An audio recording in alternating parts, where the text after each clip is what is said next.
तो आज देखने वाले हैं हम क्लास 10th के लिए 70 महत्वपूर्ण साइंस के प्रश्नों को।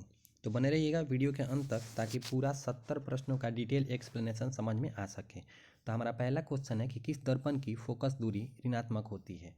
देखिए, फोकस दूरी जो है प्रकाश की दिशा में मापी गई दूरी धनात्मक और प्रकाश के विपरीत दिशा में मापी गई दूरी ऋणात्मक होती है। तो समतल दर्पण, अवतल दर्पण, उत्तल दर्पण। देखिए, अवतल दर्पण की फोकस दूरी जो है ऋणात्मक होती है। तो इस प्रश्न का राइट उत्तर जो हो जाएगा वो क्या हो जाएगा, बी। अवतल दर्पण की फोकस दूरी ऋणात्मक होती है और उत्तल दर्पण की फोकस दूरी धनात्मक होती है। और समतल दर्पण की फोकस दूरी जो है वो शून्य होती है। समतल दर्पण की फोकस दूरी क्या हो जाती है, शून्य हो जाती है। तो आपको ध्यान रखना है समतल दर्पण की फोकस दूरी शून्य, इस अवतल का ऋणात्मक और उत्तल का धनात्मक होता है। तो इस तरह से हम पूरे प्रश्न को अच्छे से समझ चुके हैं। तो चलते हैं क्वेश्चन नंबर 2 पर। क्वेश्चन नंबर 2 है हमारा कि दर्पण की फोकस दूरी f और वक्रता त्रिज्या r में क्या संबंध होता है। तो देखिए, दर्पण की फोकस दूरी जो f होती है वो वक्रता त्रिज्या के आधी होती है, r/2 होता है, f बराबर r/2। तो ऑप्शन ए में देखिए f बराबर r है, ऑप्शन बी इसका राइट आंसर हो जाएगा, f बराबर r/2। ठीक है, फोकस दूरी जो है वक्रता त्रिज्या के आधी होती है। तो चलते हैं अगले प्रश्न नंबर 3 पे। प्रश्न नंबर 3 है सामान्य दृष्टि के लिए स्पष्ट दृष्टि की न्यूनतम दूरी क्या है। पहला ऑप्शन दिया है 25 मीटर, 25 सेंटीमीटर, 25 मिलीमीटर, इनमें से कोई नहीं। तो इस प्रश्न का राइट आंसर हो जाएगा 25 सेंटीमीटर। 25 सेंटीमीटर जो है निकट दृष्टि के लिए स्पष्ट न्यूनतम दूरी होती है 25 सेंटीमीटर। इससे नज़दीक हम वस्तु को साफ साफ नहीं देख सकते हैं। और अगर अधिकतम दूरी आपसे पूछा जाए, मैक्सिमम डिस्टेंस पूछा जाए अस्पष्ट दृष्टि की, तो ये हो जाती है अनंत। ये हो जाती है क्या, अनंत। आपको दोनों ही चार चीज़ें ध्यान रखना है। अस्पष्ट दृष्टि की न्यूनतम दूरी 25 सेंटीमीटर और अस्पष्ट दृष्टि की अधिकतम दूरी अनंत होती है। तो ओके, चलते हैं अगले प्रश्न की तरफ। अगला प्रश्न है हमारा प्रश्न संख्या 4। प्रश्न संख्या 4 में हमसे पूछा गया है कि श्वेत प्रकाश का कौन सा रंग किसी प्रिज्म से गुजरने के पश्चात सबसे कम झुकता है। तो देखिए, अगर हम प्रिज्म को एक बना लें तो इसमें 7 रंगों को विभाजित करने की क्षमता होती है। तो अगर देखेंगे तो ये 7 ऐसे भागों में विभाजित होती है, 7 भागों में। तो सबसे ऊपर होता है लाल, सबसे ऊपर क्या होता है, लाल। और सबसे नीचे क्या होता है, बैगनी। तो देखिए, सबसे ज़्यादा कौन झुका है, तो सबसे ज़्यादा बैगनी झुका है और लाल क्या झुका है, कम झुका है। तब पूछेगा सबसे कम कौन झुकता है, तो लाल सबसे कम झुकता है, और सबसे अधिक कौन झुकता है, तो बैगनी हो जाएगा। तो इसका राइट आंसर हमारा लाल हो जाएगा, ऑप्शन नंबर सी। चलते हैं अगले प्रश्न की ओर। अगला प्रश्न है हमारा कि मानव आँख की रेटिना द्वारा बनाई गई छवि होती है। देखिए, मानव आँख की रेटिना पर जो छवि बनती है वो वास्तविक और उल्टा बनता है, वास्तविक और उल्टा, और वस्तु से छोटा बनता है। वस्तु से क्या बनता है, छोटा बनता है। तो इसमें अगर ऑप्शन देखें तो आभासी और सीधा, जो कि गलत हो जाएगा। अगला है वास्तविक और उल्टा, तो यही हमारा राइट आंसर हो जाएगा, ऑप्शन नंबर बी, वास्तविक और उल्टा होता है। चलते हैं अगले प्रश्न की ओर। अगला प्रश्न है हमारा, आकाश का रंग नीला प्रतीत होता है। आकाश का रंग नीला प्रतीत होता है प्रकाश के परावर्तन के कारण, प्रकाश के प्रकीर्णन के कारण, प्रकाश के अपवर्तन के कारण। देखिए, प्रकाश के परावर्तन के कारण जो है किरणें माध्यम से टकरा के वापस उसी दिशा में लौट जाती है, जबकि प्रकाश के प्रकीर्णन के कारण नीले रंग का, चूंकि पृथ्वी पर अधिक मात्रा में जल है इसलिए नीले रंग का प्रकीर्णन अधिक होता है, जिसके कारण जो है आकाश का रंग नीला दिखाई देता है। तो इसका राइट आंसर हो जाएगा B, B is right answer हो जाएगा। जबकि प्रकाश के अपवर्तन के कारण पानी में रखा सिक्का उठा हुआ और बड़ा दिखाई देता है। चलते हैं अगले प्रश्न की तरफ। प्रश्न नंबर हमारा 7 है। 7 प्रश्न हमसे बोल रहा है कि किस दर्पण से वस्तु का प्रतिबिंब बड़ा बनता है।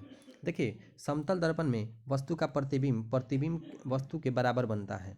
अवतल दर्पण में वस्तु का प्रतिबिंब बड़ा और छोटा दोनों बनता है, बड़ा और छोटा दोनों बनता है। जबकि उत्तल दर्पण में वस्तु का प्रतिबिंब हमेशा छोटा बनता है, हमेशा छोटा बनता है। तो बड़ा पूछा है कि किस में बड़ा बनता है, तो देखिए पहले में तो बराबर बनता है, अवतल में बड़ा और छोटा दोनों बनता है, और उत्तल में हमेशा छोटा बनता है। तो इसका राइट आंसर क्या हो जाएगा, बी इज राइट आंसर हो जाएगा। चलते हैं अगले प्रश्न की ओर।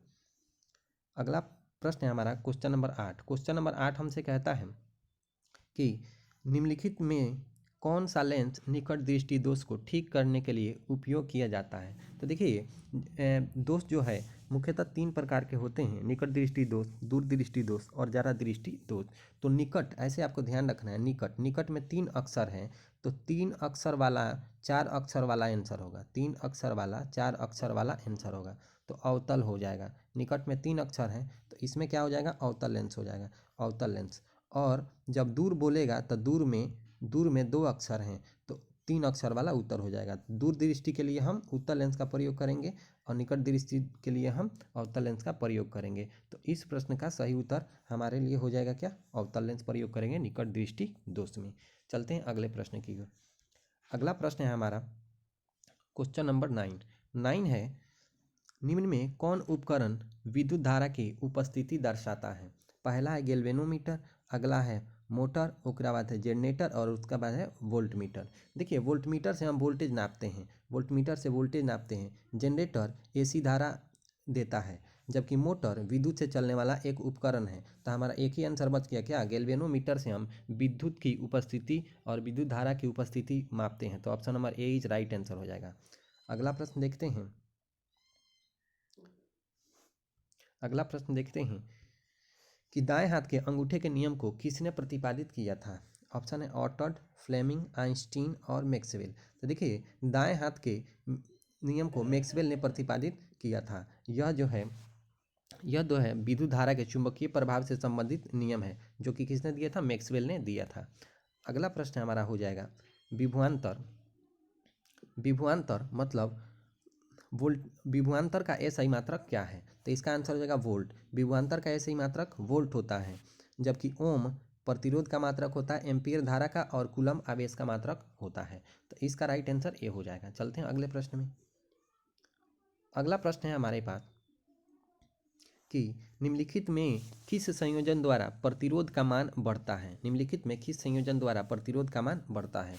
तो देखिए 2 श्रेणियां होती है, एक होता है समांतर संयोजन में, तो इसको जोड़ देते हैं डायरेक्टली R1 प्लस R2, जबकि समांतर श्रेणी संयोजन में डायरेक्टली जोड़ देते हैं, जबकि समांतर संयोजन में हम 1 में जोड़ते हैं, 1/R1 प्लस 1/R2।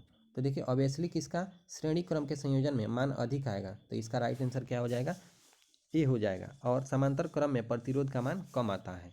ठीक है, ध्यान रखना है। अगले सवाल की तरफ चलते हैं।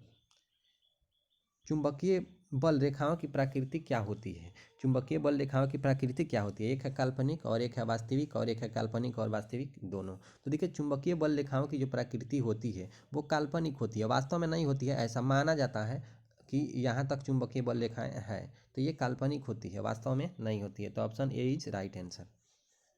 अगला प्रश्न है कि 1 किलो वाट घंटा किसके बराबर होता है? तो 1 किलो वाट घंटा बराबर जो है ये 3.6 गुने 10 के पावर 6 जूल होता है। ये थोड़ा गलत लिखा है, ये इस तरह से हो जाएगा 3.6 गुने 10 के पावर 6 जूल, ये 1 किलो वाट का मान होता है। तो आपको ध्यान रखना ये पावर में 6 है, 1 से 6 नहीं है, तो ऑप्शन इसका क्या हो जाएगा, सी राइट हो जाएगा, सी इज राइट। चलते हैं अगले प्रश्न में। अगला प्रश्न है हमारे पास, नवीकरणीय ऊर्जा का स्रोत क्या है? देखिए नवीकरणीय ऊर्जा उस ऊर्जा को कहते हैं जिसकी क्षतिपूर्ति की जा सकती है। जैसे वर्षा का जल, वर्षा को अगर हम इस्तेमाल करते हैं जल का, तो पुनः वर्षा उसकी क्षतिपूर्ति कर देता है। लेकिन कुछ अनवीकरणीय ऊर्जा भी होते हैं, जैसे कोयला। अगर हम कोयला को जला देंगे तो पुनः कोयला प्राप्त नहीं किया जा सकता है, ठीक है, क्योंकि कोयला बनने में लाखों वर्ष लग जाते हैं। तो इस तरह से हमारा सौर ऊर्जा आंसर हो जाएगा। क्यों, सौर ऊर्जा, अगर हम सौर ऊर्जा का इस्तेमाल भी कर लेते हैं तो फिर धूप निकलेगा तो सौर ऊर्जा का निर्माण हो जाएगा। तो ये सौर ऊर्जा नवीकरणीय ऊर्जा है। ठीक है, तो राइट आंसर सी हो जाएगा। अगले क्वेश्चन की तरफ चलते हैं। अगला क्वेश्चन है हमारा, कौन सा लेंस अपसारी लेंस भी कहा जाता है? देखिए वह लेंस जो प्रकाश को फैला देता है उसको अपसारी लेंस कहते हैं। वह लेंस जो प्रकाश को इकट्ठा करता है उसे अभिसारी लेंस कहते हैं। तो प्रकाश को फैलाने का काम अवतल लेंस करता है, क्योंकि ये इस प्रकृति का होता है। अगर यहाँ से हम भेजते हैं प्रकाश तो ये बाहर निकल जाता है, बाहर निकल जाता है, इस तरह से फैला देता है। ठीक है, तो इसका राइट आंसर ये हो जाएगा। अगला प्रश्न है, प्रकाश का प्राथमिक वर्ण कौन सा है? प्रकाश का प्राथमिक वर्ण कौन सा है? तो प्रकाश का प्राथमिक वर्ण उस वर्ण को कहते हैं जिसको मिलाने पर सफ़ेद रंग प्राप्त होता है। सफ़ेद रंग प्राप्त होता है। तो सफ़ेद रंग प्राप्त करने के लिए 3 रंगों को हम मिलाते हैं, लाल, हरा और नीला। लाल, हरा और नीला। तो उपरोक्त सभी इसका क्या हो जाएगा? आंसर हो जाएगा।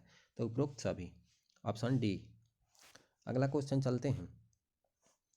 निम्न में कौन नेत्र का रंगीन भाग होता है? निम्न में कौन नेत्र का रंगीन भाग होता है?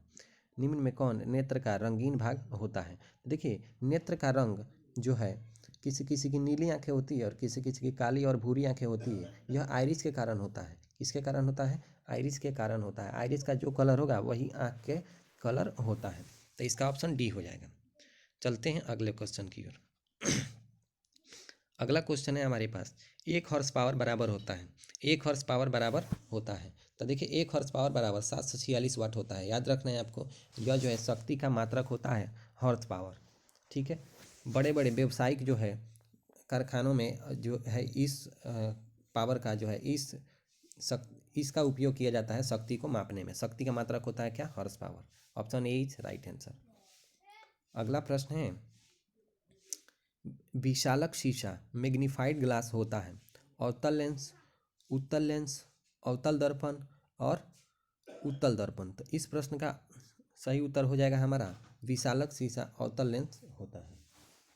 विशालक शीशा अवतल लेंस होता है। अगला प्रश्न है, जब किसी चालक तार से विद्युत धारा प्रवाहित होती है तो गतिशील कण होता है। देखिए, किसी भी चालक में विद्युत का प्रवाह इलेक्ट्रॉन के कारण होता है। इलेक्ट्रॉन के कारण होता है। तो इसका आंसर क्या हो जाएगा? ऑप्शन नंबर डी हो जाएगा। अगला क्वेश्चन है हमारा कि एम्पियर घंटा मात्रक किसका है? एम्पियर घंटा किसका मात्रक है? ठीक है। तो हम आप फार्मूला जानते हैं कि Q बराबर आई टी होता है। Q बराबर क्या होता है? आई टी होता है। मतलब आवेश बराबर धारा गुने समय। धारा गुने समय। तो एम्पियर धारा है और क्या है? Q और T समय है। तो एम्पियर घंटा किसका मात्रक हो जाएगा? आवेश का मात्रक हो जाएगा। तो ऑप्शन नंबर बी इसका सही आंसर होगा। अगला प्रश्न देखते हैं, निम्नलिखित में कौन सा वाट के बराबर है? वाट शक्ति के बराबर है। देखिए, शक्ति बराबर P बराबर W/T होता है। W/T कार्य करने की दर को शक्ति कहते हैं। तो W को तो हम जूल लिखते हैं, कार्य के मात्रक को जूल लिखते हैं और समय के मात्रक को C लिखते हैं। तो J/C इसका राइट आंसर हो जाएगा, जूल पर सेकेंड। ऑप्शन नंबर ए सही है। अगला क्वेश्चन है, विद्युत धारा का मात्रक क्या है? अभी अभी हमने इसको डिस्कस भी कर लिया है कि विद्युत धारा का मात्रक एम्पियर, विभवांतर का मात्रक वोल्ट, प्रतिरोध का मात्रक ओम और शक्ति का मात्रक वाट होता है। तो सभी का आंसर हमने, इसका आंसर फिलहाल ए हो जाएगा। चलते हैं अगला क्वेश्चन। अगला क्वेश्चन है, ग्लोबल वार्मिंग के लिए उत्तरदायी गैस कौन है? देखिए, ग्लोबल वार्मिंग जब पृथ्वी के वायुमंडल में अत्यधिक मात्रा में कार्बन डाइऑक्साइड गैस हो जाती है तो प्रकाश की आने वाली किरणें वापस पृथ्वी से वापस नहीं जा पाती हैं, जिससे पृथ्वी का तापमान बढ़ जाता है, जिसे ग्लोबल वार्मिंग कहते हैं। तो इसके लिए उत्तरदायी गैस है कौन? Carbon dioxide. Carbon dioxide, option C. अगला क्वेश्चन है, शरीर में भोजन का पाचन किस प्रकार की अभिक्रिया है? उपचयन, संयोजन, विस्थापन, अपचयन। देखिए शरीर में भोजन का जो पाचन है वह एक ऑक्सीकरण अभिक्रिया है और ऑक्सीकरण अभिक्रिया को ही हम उपचयन अभिक्रिया के नाम से जानते हैं। तो इसका राइट आंसर ए हो जाएगा। ठीक है। अगला प्रश्न की तरफ चलते हैं। काली चूना पर जब जल डाला जाता है तब होता है। देखिए, कली चूना है, काली चूना नहीं है। कली चूना पर जब जल डाला जाता है तो उसमें ऊष्मा निकलती है।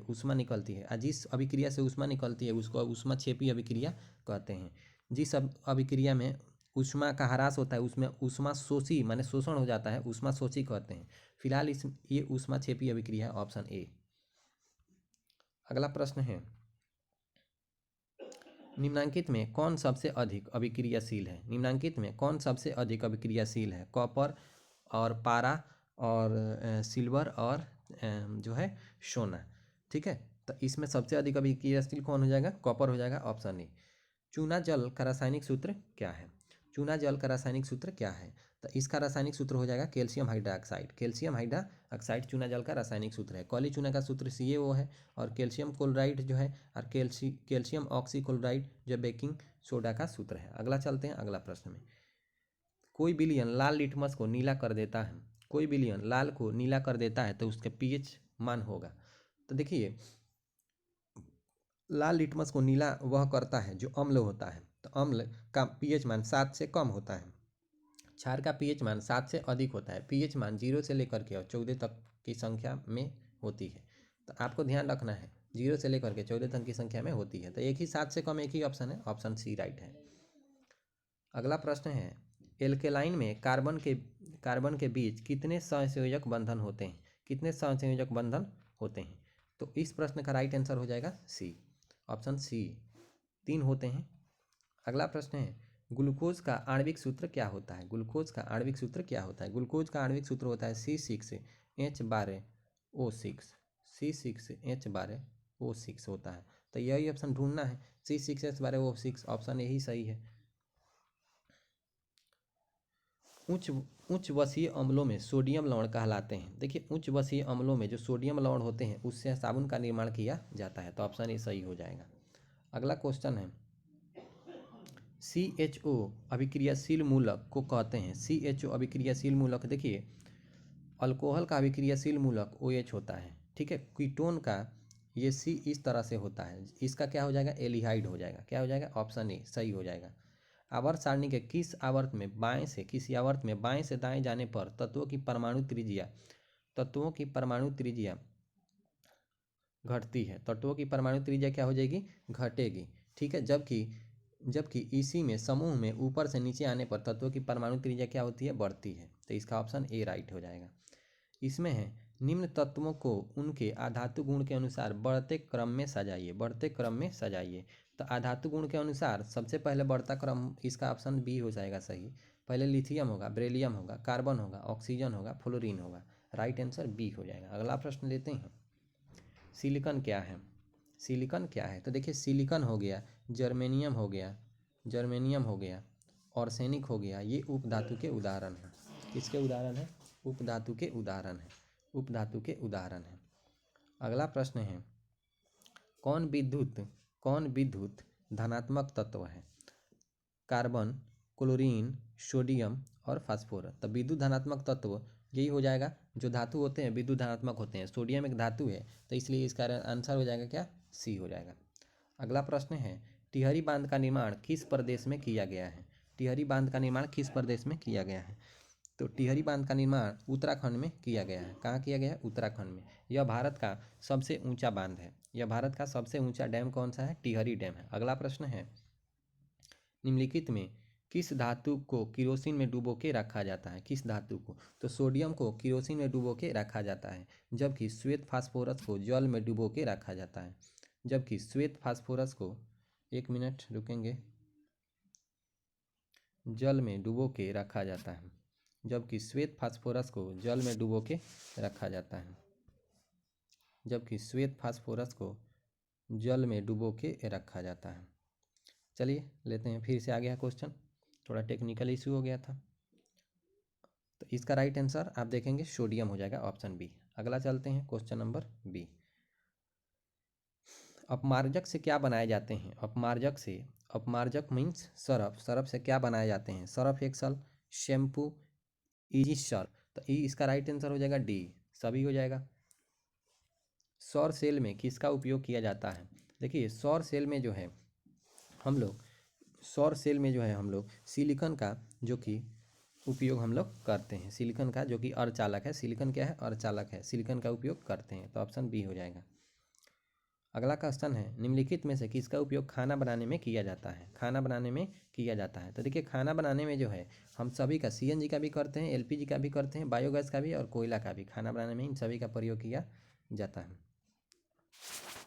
ठीक है। हालांकि इसमें आंसर जो है गलत दे दिया है, ए आंसर नहीं होगा, ठीक है। अगर होगा भी तो LPG होगा, लिक्विफाइड पेट्रोलियम गैस हो जाएगा, ठीक है।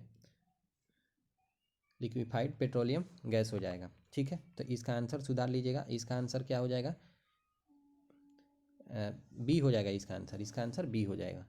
एलपीजी से हम लोग खाना बनाने का प्रयोग करते हैं। कोयला का भी होता है, बायोगैस का भी होता है, लेकिन अभी ऑप्शन अभी नहीं दिया है, तो इसका आंसर बी हो जाएगा, एलपीजी। अगला क्वेश्चन है कि 2Cu प्लस O2 बराबर 2CuO क्या है। तो देखिए ये दोनों मिल गया है, मतलब ऑक्सीजन जुड़ने की क्रिया को हम ऑक्सीकरण अभिक्रिया कहते हैं। तो देखिए ऑक्सीजन जुड़ गया है तो ऑक्सीकरण अभिक्रिया हो जाएगा। अगला प्रश्न है, निम्नलिखित में से कौन सा संतुलित नहीं है। नहीं है, देखिए जब भी संतुलित अनसंतुलित गिनना हो तो परमाणु की संख्या गिनी। देखिए हाइड्रोजन 2 है, हाइड्रोजन 2 है, क्लोरीन 2 है, क्लोरीन 2 है, तो ये है, ये आंसर नहीं होगा। जो नहीं है वो चुनना है। देखिए इधर लेड का गो है, एगो लेड एगो है, और इधर देखिए ऑक्सीजन 6 गो है, तो एक ऑक्सीजन यहाँ, एक ऑक्सीजन यहाँ, 2 2 4 1 5 ही गो इसमें है, तो इसका आंसर क्या हो जाएगा, इसका आंसर बी हो जाएगा। बी संतुलित नहीं है, बाकी सभी क्या है, संतुलित है। अगला प्रश्न लेते हैं, उदासीन विलयन का पीएच मान क्या होता है। देखिए पीएच मान 0 से 14 तक होता है, तो बीच में जो 7 आएगा, 7 उदासीन होता है, उदासीन विलयन पीएच का मान 7 होता है। तो जल उदासीन होता है, जल का पीएच मान 7 होता है, ठीक है, और जल का पीएच मान 7 होता है। रक्त का पीएच मान जो है 7.4 होता है, तो ये आपको ध्यान रखना है। अगला प्रश्न है, निम्नलिखित में कौन दुर्बल अम्ल है। कौन दुर्बल अम्ल है, तो देखिए दुर्बल अम्ल है, तो इसमें जो है ये सभी प्रबल अम्ल है, एक ही दुर्बल अम्ल है ये, ठीक है, CH3COOH, ये क्या है, दुर्बल अम्ल है, तो ऑप्शन सी सही आंसर हो जाएगा। अगला प्रश्न है, क्रायोलाइट किसका अयस्क है। क्रायोलाइट किसका अयस्क है। क्रायोलाइट किसका अयस्क है। देखिए क्रायोलाइट और बॉक्साइट ये दोनों एल्युमिनियम के अयस्क हैं, एल्युमिनियम के अयस्क हैं, तो ऑप्शन सी आंसर हो जाएगा। अगला प्रश्न है, पोटेशियम की परमाणु संख्या क्या होती है। पोटेशियम की परमाणु संख्या क्या होती है, तो देखिए आर्गन की परमाणु संख्या 18, क्लोरीन की परमाणु संख्या 17, पोटेशियम की परमाणु संख्या जो है पोटेशियम की परमाणु संख्या जो है 19, और कैल्शियम की परमाणु संख्या जो है ये 20 होती है। तो सभी का ध्यान रखिएगा, क्लोरीन का हो जाएगा 17, आर्गन का हो जाएगा 18, पोटेशियम का आपको बता दिए 19 है, और कैल्शियम का हो जाएगा 20, तो ऑप्शन सी आंसर सही है। अगला क्वेश्चन है हमारा, फार्मिक अम्ल का आईयूपीएसी नाम क्या होता है। फार्मिक अम्ल का आईयूपीएसी नाम क्या होता है। फार्मिक अम्ल का आईयूपीएसी नाम क्या होता है, ठीक है, तो फार्मिक अम्ल को जो है एथेनोइक अम्ल के नाम से जाना जाता है। किसका, एथेनोइक अम्ल के नाम से जाना जाता है। यही फार्मिक अम्ल चींटियों के डंक में पाया जाता है, तो इसका आंसर सी हो जाएगा। अगला प्रश्न है, इथाइल एल्कोहल का अणु सूत्र क्या है। देखिए एल्कोहल का अणु सूत्र होता है CnH2n +1 होता है, +1 होता है। तो अगर यहाँ देखें तो दो कार्बन है, तो ये 2 दूना 4 1 5 होना चाहिए क्या, ऑक्सीजन। तो यहीं पर देखिए 2 कार्बन और 5 हाइड्रोजन है, यही हो जाएगा। लास्ट में OH होता है, लास्ट में क्या होता है, OH। तो ये ध्यान देना है, यहाँ पर 2 रख दीजिए, 2 2 दूना 4 1 5, तो 2 और 5 एक ही गो में ऑप्शन में, ऑप्शन नंबर सी राइट हो जाएगा।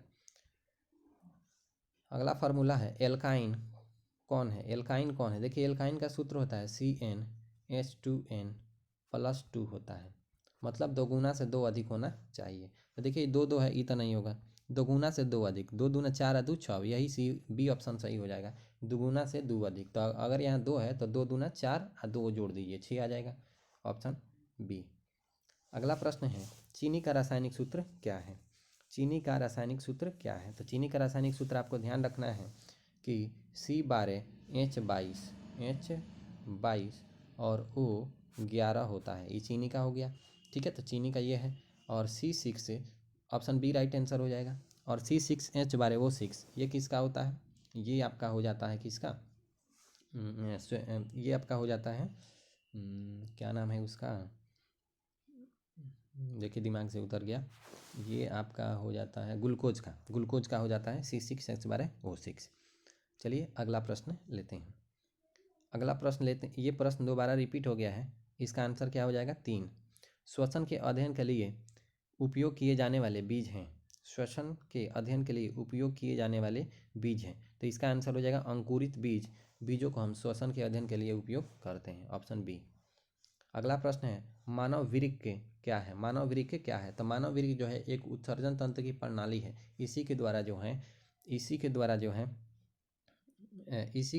है यूरिन का स्राव होता है, यूरिन का स्राव होता है। यूरिन स्राव में मदद करता है कौन? ये कौन? मानव वृक्क शुद्धिकरण करता है जो है यूरिन का। तो अगला प्रश्न है, पौधे में जाइलम किसके लिए जिम्मेदार होता है? तो दो होता है, एक तो होता है जाइलम और एक होता है फ्लोएम। तो ज से जल याद रखिएगा। जाइलम क्या करेगा भाई? पानी पहुंचाता है। और फ्लोएम क्या करेगा जी? भोजन पहुंचाता है। तो ये क्वेश्चन बार बार पूछा जाता है। अगला प्रश्न है, श्वसन के दौरान कौन सी गैस निकलती है?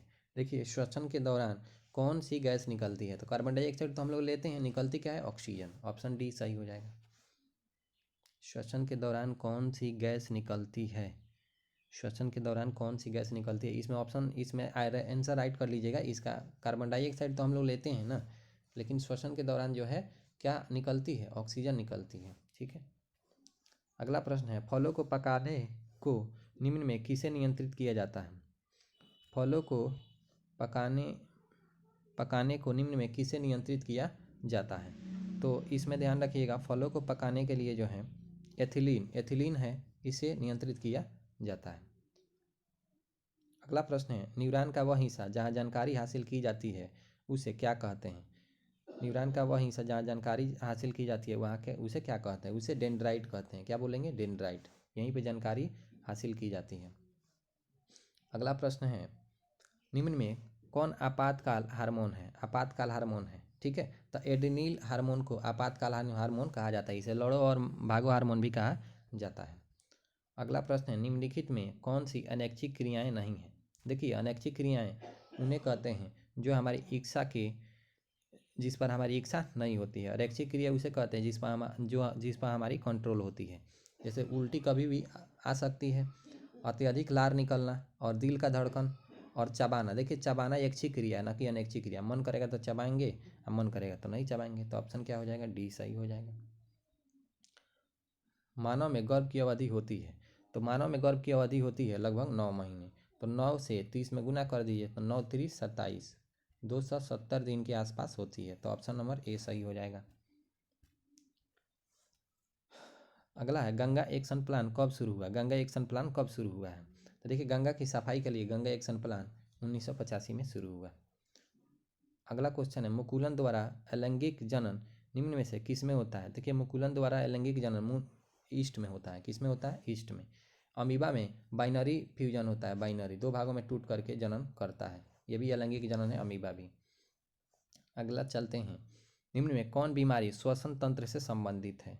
तो श्वसन तंत्र से संबंधित, देखिए टीबी तो जीवाणु के कारण ये भी श्वसन तंत्र से संबंधित है। टीबी होता है और निमोनिया। तो इसका बी और सी क्या हो जाएगा? राइट आंसर हो जाएगा। ठीक है। लेकिन इसमें थोड़ा सा देखेंगे फिर से एक बार। ये निमोनिया जो है ना, निमोनिया ये डायरिया जैसे होता है। ठीक है, इसका भी डायरिया जैसा ही होता है। तो इसका टीबी श्वसन तंत्र से संबंधित है। ठीक है। दूषित वायु में ज़्यादा दिन तक अगर आप रहते हैं तो टीबी होने की संभावना होती है, धुएं वाली वायु में। ठीक है, बी आंसर सही हो जाएगा। अगला क्वेश्चन है, मनुष्य और अन्य मांसाहारी जीव निम्नलिखित में से किसका पाचन नहीं कर पाते? किसका पाचन नहीं कर पाते? तो देखिए, मनुष्य जो है सेलुलोज का पाचन नहीं कर सकते हैं। सेलुलोज, क्योंकि सेलुलोज कठोर होता है, जो कि पेड़ पौधों की पत्तियों में पाया जाता है। तो मनुष्य सेलुलोज का पाचन नहीं कर पाते हैं, इसलिए वे जो है घास फूस नहीं खा सकते हैं, क्योंकि उसमें सेलुलोज होता है। ठीक है, तो इसका आंसर क्या हो जाएगा? बी। अगला क्वेश्चन है, ब्रेन हेमरेज का मुख्य कारण क्या है? ब्रेन हेमरेज का मुख्य कारण क्या है? तो एक है हाइपोटेंशन, एक है हाइपरटेंशन। तो हाइपरटेंशन से ब्रेन हेमरेज हो जाता है। ब्रेन हेमरेज, ठीक है, दिमाग का नस फट जाना ही ब्रेन हेमरेज कहलाता है। अगला क्वेश्चन, निम्न में से परजीवी पादप का उदाहरण क्या है? परजीवी, देखिए परजीवी पादप वो होते हैं जो दूसरे जीवों पर डिपेंडेंट होते हैं। ठीक है, तो कवक है, बैक्टीरिया है, कशकुटा है और विषाणु है। तो राइट इसका आंसर हो जाएगा कवक। कवक परजीवी पादप होते हैं। कवक परजीवी, कवक का ही एक और उदाहरण है। तो इसमें राइट आंसर इसका देने का कोशिश कीजिए, कशकुटा। ठीक है, कशकुटा हो जाएगा, क्योंकि कवक जो है, कवक ज़्यादातर जो है गोबर पे होता है। ज़्यादातर कैसे होता है? गोबर पे होता है। ठीक है, और कशकुटा जो है ये परजीवी का उदाहरण हो जाएगा। ठीक है, अगला क्वेश्चन है, रक्त को संपूर्ण शरीर में पंप किसके द्वारा किया जाता है? हृदय से रक्त को संपूर्ण शरीर में पंप किसके द्वारा किया जाता है? देखिए, फेफड़ा तो जो है ऑक्सीजन मिलाने का, रक्त में ऑक्सीजन मिलाने का काम करता है, और एक है निलय और आलिंदो द्वारा। ठीक है, तो इसका ध्यान रखिएगा कि आलिंदो द्वारा जो है पूरे शरीर में जो है रक्त को पंप किया जाता है, पहुंचाया जाता है। तो ये था हमारा जो है 70 प्रश्नों का सीरीज। तो उम्मीद करते हैं ये वीडियो आपको बढ़िया लगा होगा। तो फिर से मिलते हैं अगले वीडियो में।